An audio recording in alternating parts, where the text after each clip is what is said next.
Hello and welcome to the show and welcome to the last of the automation slash BeamNG drive Autocross. As sad as it is for me to say, a number of cars are now starting to get broken as Beam and automation and so on are getting more and more updated. I think it is time to sadly end. I've run a good number of cars. I apologise to those that I have not got around to, as we're kind of ish halfway through the cars. There's a stupendous amount of entrants, and I thank you all very much for taking part. But yeah, we're gonna have to wrap it up as stuff is starting to get a little bit more and more broken as we go through. There will be another competition in the near future. Keep an eye out for that. Will be very different to this one. But to end today, I have got a selection of 4 vehicles that look bloody fast, that may well challenge for the top spot. Now, this is look fast on paper. Statistically, looking good, but we never really know. Our first car, built by Blitz Tiger, is the Aurek Exhibition spec. I'm not sure how on earth that's supposed to be pronounced, but there we go. All-wheel drive, naturally aspirated V6 in this, push-rod suspension all round, big tyres, 320 horsepower from the engine. That's a good amount of power, weighs 789 kilos. That's the sort of figures we like. Under 800 kilos, kind of where, ideally, that's where some of the very fastest cars have been. Naturally aspirated, sequential gearboxed for getting through the gears nicely, naturally aspirated for no turbo lag. There's a teensy bit of oversteer through there, but nothing too terrible. This is generally a recipe for a very, very quick car. Of course, setup is going to make a difference. It's all very well and good having everything written down on paper looking impressive, but some cars have managed with some magical setup stuff to find grip, others have struggled more than you expect.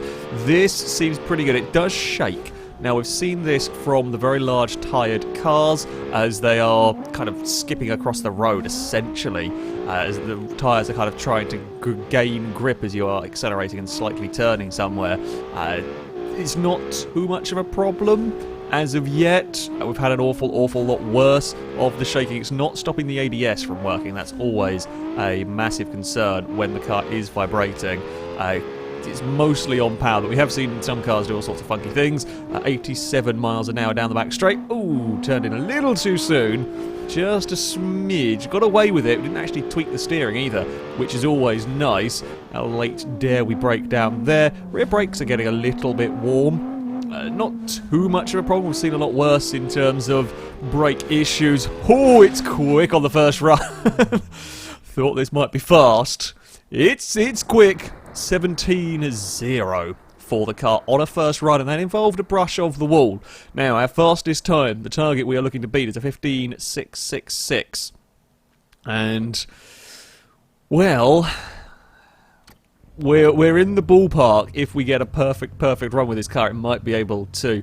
I don't know whether we can get to the 15s. Of course, 15s are very, very quick times, but who knows? It's got the right sort of characteristics, if you like, to maybe challenge. I've got to try it. Braking into turn 1 is always an interesting thing. It's always a little sketchy. You're kind of ploughing away from the line, and everything here, all-wheel drive, semi-slick tyres, immense launch from these cars, and because they're all incredibly light with high power, or some of them are anyway, you're going at quite some speed into what is a very, very tight first corner. Now, let's go a little bit wider here. The speed that this is taking mid-corner there and being, lovely and controlled, it's what you want. It's what you want from a car. It's not even too mad in the looks department. It's kind of a good-looking sports car. Personally, not a fan of carbon bonnets, but it's overall not a bad looking car as we weave our way onto the back straight. I think we want third gear here.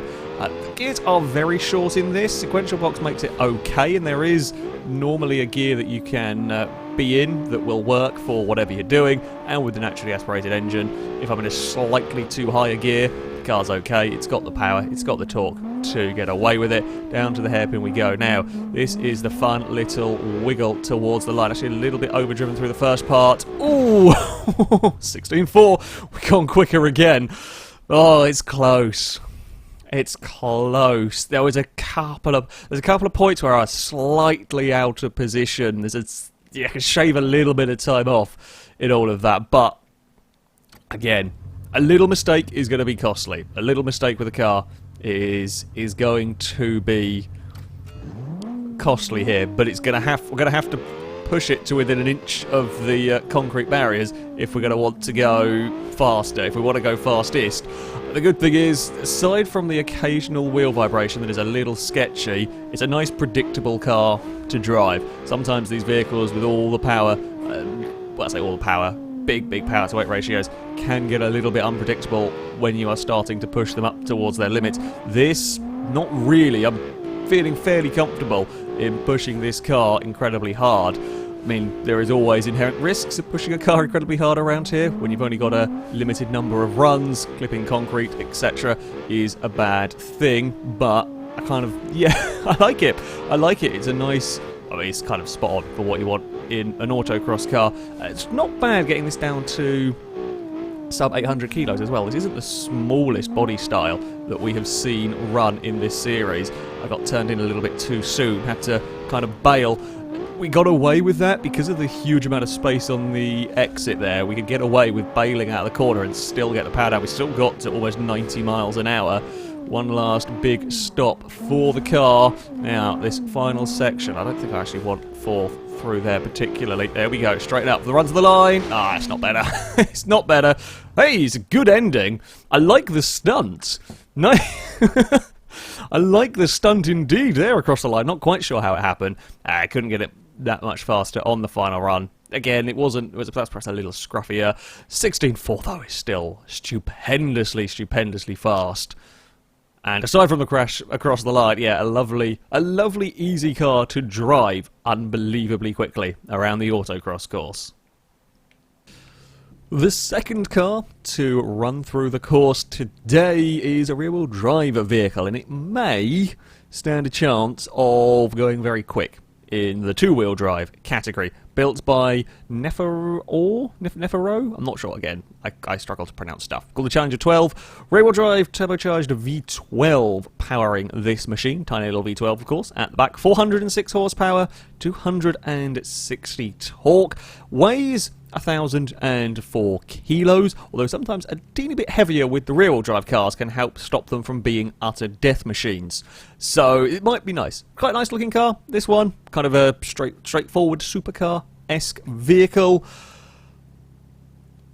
120, high 120 I think, is where we are looking if we're going to beat the Pegasus. Front-wheel drive car still holds the two-wheel drive record around here. The Pegasus was mighty. The Pegasus was absolutely incredible around here. So it's going to take a hell of a machine to beat that.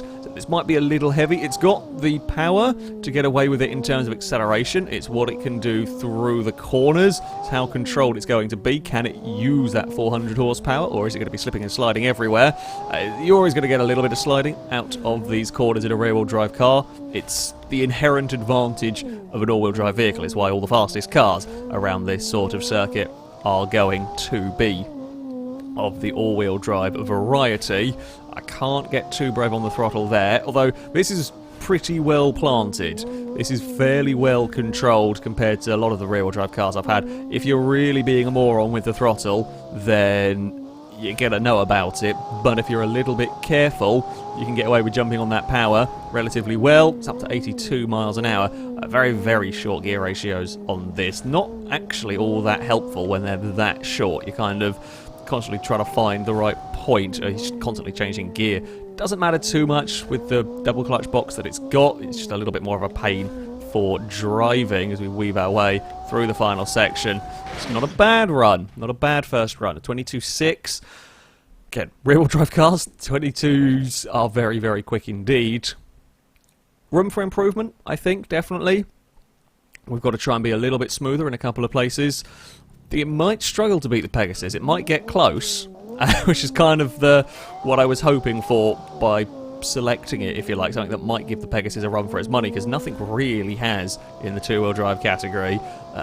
We are through the first corner nicely. There's maybe a little bit too much understeer from this, like the speed, mid-hairpin speed, if you like, that is one of those quite difficult things to measure, but this is maybe a couple of miles an hour down on some of the faster cars that we have seen. And then, of course, you have that, oh, I can't get on the power now because I'm wiggling the back end around a bit. Here we are not too shabby. We're about 40 miles an hour. Again, above 40 mile an hour held through there is good. We've seen that last car, the Blitz Tiger car, was doing mid-40s, which is very bloody fast through there, but anything above 40, you're doing fairly well. There's that big understeer moment again. I wasn't even going particularly aggressive with the throttle, it just wasn't getting turned into the corner as we now head onto the back straight. Try and do that carefully. Smack our way up through the gears. It's up to 90 miles an hour.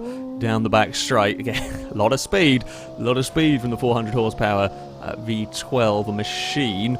Oh, there we go. Just got wheel spin. It's the downside when you are trying to go for it with a rear-wheel drive car. As I put the power down, I just got it wrong, and as soon as that wheel spun up, I could see where that car was heading, and there was nothing I could do in time to stop that. 31-2 with a big crash. I mean, 31-2s would not be last place, and that had a tremendous accident. But that does mean I have one more run to try and go faster with the car, which is, I mean, always scary. This run's going to have to count. No silly mistakes as we try and get the car to go as quick as possible. A little fiddly off the line, with especially with gear ratios as short as this, try to get your way through the box to get to the manual mode. You really don't want to leave them in the auto modes. The game has all sorts of angry moments with them. It just doesn't. The few cars that have had forced automatic gearboxes, then no. no, doesn't work very well when you're dealing with a course like this. I had a little bit wonky in the first hairpin, have got away better through the next ones. Oh, a little bit, it's a little bit wonky perhaps through there, but we've got it sorted out. Now try and be neat and tidy. Don't slide the car. Leave it late to turn in for this one. That understeer is just a little bit, it's only fractionally too much, I think, to really challenge the very fast cars. It's just not quite enough front end grip for the vehicle. And, well, you need a lot of front-end grip around here. You need a lot of front-end grip, you just need a lot of grip, really. You need a lot of stability from the back of the car. Nothing worse than a car slipping and sliding around. I've also gone very late on the brakes there, trying to make up some time. You can get away with it there. You can kind of go for a silly late apex on the roundabout, and you don't really lose too much time for doing that, as we're going to now head towards the sprint to the finish line. It's a little bit of a wobble and a wiggle from the car, but it's not a good run. First run was the best for the vehicle. Yeah, well, it's certainly like a front end grip now. It's lost a wheel. The understeer is just a little bit too much. Very good for a rear-wheel drive car, and the way it deals with its power is some of the best. 400 horsepower through the rear wheels on a very technical course like this. It does incredibly well. One of the best rear-wheel drive cars we've had for traction and for not oversteering constantly. However, the trade-off, front end was struggling to get turned into, well, some of the slower corners. Still, a very, very good car overall for what it is. We couldn't have a final episode without something truly spectacular. I'm going to go with spectacular. Built by Dazarus. This is the Uberturn 2000. It is mad. Absolutely mad. It's got all sorts of vents to basically make the car see-through. We've got mighty wings all around the place. However, as stupendously impressive as it looks, it does actually stand a pretty damn good chance of going quickly. The power in this, 571 horsepower.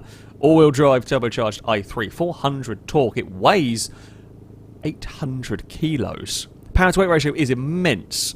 However, there are some fears. Very big tyres and a tall body may well make for a rolly car. Controllability is always an issue with these cars when we start getting 500 plus horsepower out of them. I mean, it's moving around on the start line, which is always a bit sketchy. Okay, we can't do that. It's going to have very long gears. Woo! It's very quick. But grip rolling is a distinct possibility. If this has the grip to go with that immense amount of power, this could be quite tough to beat in all of its silly weirdness. It doesn't have the control. Also, the ABS is failing. The wings are going to get torn off on a concrete barricade as well. There's always so much speed in this car that it is downright dangerous to accelerate out of these hairpins, because suddenly you're going 80 miles an hour, and we're on a tiny autocross course, and 80 miles an hour is not good for a tiny autocross course in most places. This might crack 100 down that back straight. I'm going to be honest, it probably will. Whether it'll stop once it's hit 100, I don't know. I don't even know where to look when driving this car. I'm really worried about pinging the wings off of the car, but if we do brush the thing, it's not going to twist the car, it'll just tear the wing off. Whoa, that's pretty damn fast, and that was not even me really set up properly for that run. It was well past the 90 mile an hour mark. 100 is still going to be pushing it even in this, but 100 might be doable. Oh, it's a shame about the brakes having ABS trouble. I think maybe there's so much vibrations going on with the car, the ABS doesn't actually really know what to do with it. Let's face it, I'm not surprised. 22-0 from the first run. That is interesting. It's interesting. I mean, it's definitely a lot of speed in the car. It's trying to access the speed. We've seen this with the very, very high-powered cars, that trying to actually use 500 horsepower around here is very difficult.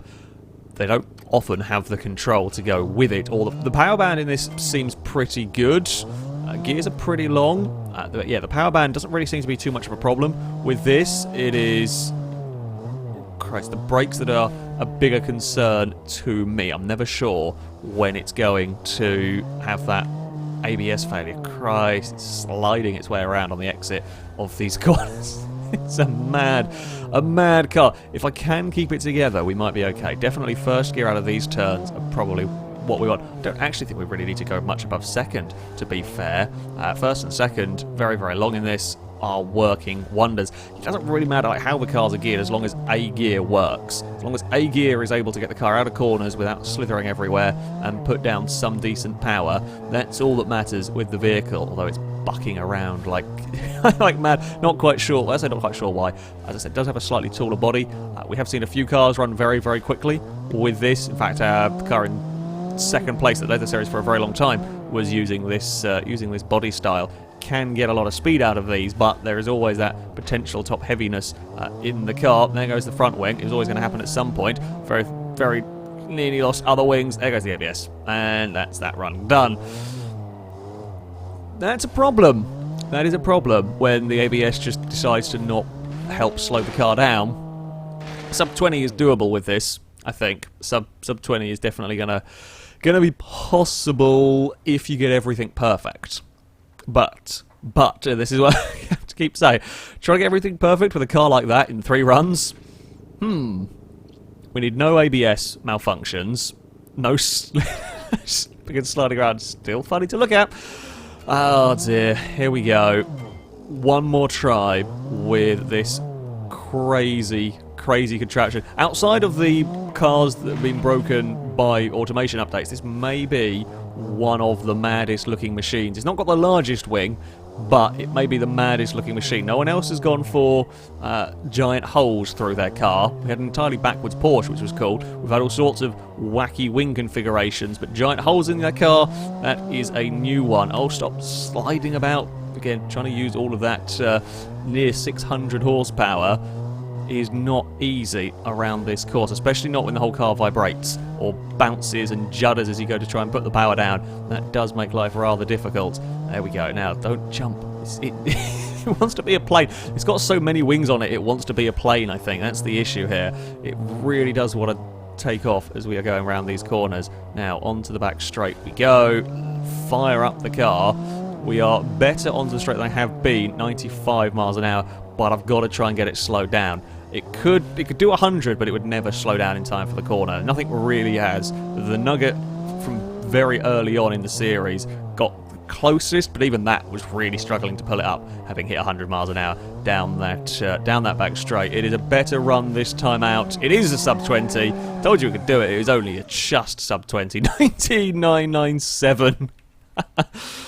It's a mad car. Too difficult to control, really, on this course. It bounces around a little bit too much. The ferocious power is entertaining, to say the least. Very quick accelerating, an absolute beast accelerating, but a little bit too difficult to really get through the corners and too much bouncing. But it is an interesting looking machine. That much is for sure. It's not something you're going to forget anytime soon. So we are on to the final vehicle to run in this series. Built by Cessna Porsche, this is the Ultra S37 Sidewinder RCX. This is also the guy who has done the incredible spreadsheet of all of the information, all of the various stats and statistics on the cars that have run in this series so far. I'll put a link to that in the description of this video. In fact, I've got it open behind me so I can read all the figures while I'm recording this. It's a really cool spreadsheet, really helpful. It's been a great use, certainly during streaming and so on, for this series. Our car that we are going to be finishing off with here, a turbocharged flat 4 all-wheel drive, 505 horsepower. That's a lot of power, 400 torque, and 924 kilos. We have got not the biggest brakes all round. Not the biggest brakes all round, but should be okay. Not piddly either. We've got big old tyres, pushrod suspension about everywhere. Not the noisiest flat 4 we've had, but there we go. Right. Can we go into the 115s with this car? Oh, that's a lot of understeer. I'm going to say that might struggle. Might struggle to do the 115s with that much understeer. That's okay. We might be able to deal with it somehow. Acceleration should be good. I mean, sure, 900 kilos is not the lightest car we have had. However, that's still fairly light when it comes to tackling this course, and 500 horsepower makes that a big power to weight ratio. So we're going to have to try and use, I think, the kind of acceleration. We might have to treat it a little bit like a point and squirt car again. We've had to do that with a few vehicles. If they don't really turn very well, just focus on their strong attributes, their acceleration, and I say not worry about the corner. You have to worry about the corners, of course, but just is focusing on trying to get a good exit rather than carrying actual corner speed almost, which we might be able to do to an extent. I fear, though, the amount of understeer we've got is going to be a problem. We're down to, what is it, 91 miles an hour on the straight, which is quick. Not the fastest we've seen, no, but that's plenty of speed. Oh, God, panic and try and slow you down. The ABS might fail. It's kind of one of those that's feeling half-ish, like it might go for a little bit of a death at some point. 21.6 on a first run is okay. It is okay. I think there's maybe a little bit more to come from the car. I don't think a 15 is going to be doable somehow. I think a 15 is going to be very tough to get with this. It's just too much understeer. I think we've ever found, outside of big crashes, I don't think I've ever found like 6 seconds on a run. We might be able to find a couple of seconds. That's normally about what we're looking for on these. So what if I take a slightly different approach through that first corner? There we go. Now accelerate towards this next turn. There we go. It's going to bump the wall as I'm trying to hug the concrete, and just clipped it with the rear wheel. The back of the car is that little bit wider than the front. Yeah, I can't get the front end to behave how I want to. I've clicked in the stick trying to get the damn car to turn. It's just a bit too much understeer, really. It does keep the car. Again, it means I can be very aggressive with the throttle on the exit of the corner. The problem, it's got the traction, you know, it's not slipping and sliding around, but we understeer so much that I can't really make the most of it, which is a tad bit of a shame.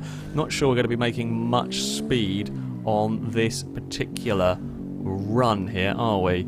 As we weave our way through these final section towards our long straight. Yeah, we have acceleration, but we compare it to the first car that ran that was doing similar speeds and wasn't understeering as anywhere near as badly through the corners. Ooh, I had a twitch coming down that. That's got to be millimeters away from a terrible accident. That was seriously close to a terrible accident. It's slightly faster. Again, still a little bit scruffy. Still a little bit scruffy in all of that. One more run for the car. The last ever run through this course. Can I get a sub 20? I think that's... I'd like to, but that's going to be damn tough. we certainly can go into the 20s. I don't know if I can get it into the 19s, though, with this. God, this is the first first gear is kind of a little bit useless. Second gear is fairly damn short. So got to be a little bit careful with gearings. Second out of these corners is what we're going to want. However, if you are a little bit too greedy with the throttle, you can get the back end sliding. Also, because the gears are so short, low down, sometimes it's not letting me downshift when I want it to. Sometimes it's doing that like gearbox saving sort of a mode if you time it slightly wonky. It is kind of a little bit overly protective, shall we say. Like there, for example, that could have gone down to second, no problem, but didn't want to. Again, I have to put it into second for the exit here. We're not as wide through that section. I just cannot. I'm trying to be a little bit, say, better positioned through a lot of these corners. I just think we're losing so much time by having to be so slow on the way in to the way into a corner. Yeah, that at the end, the understeer I think is going to kill a fast time from the car, but I'm doing everything I can to get something out of this machine. More big understeer through there. Got to change direction a little bit earlier.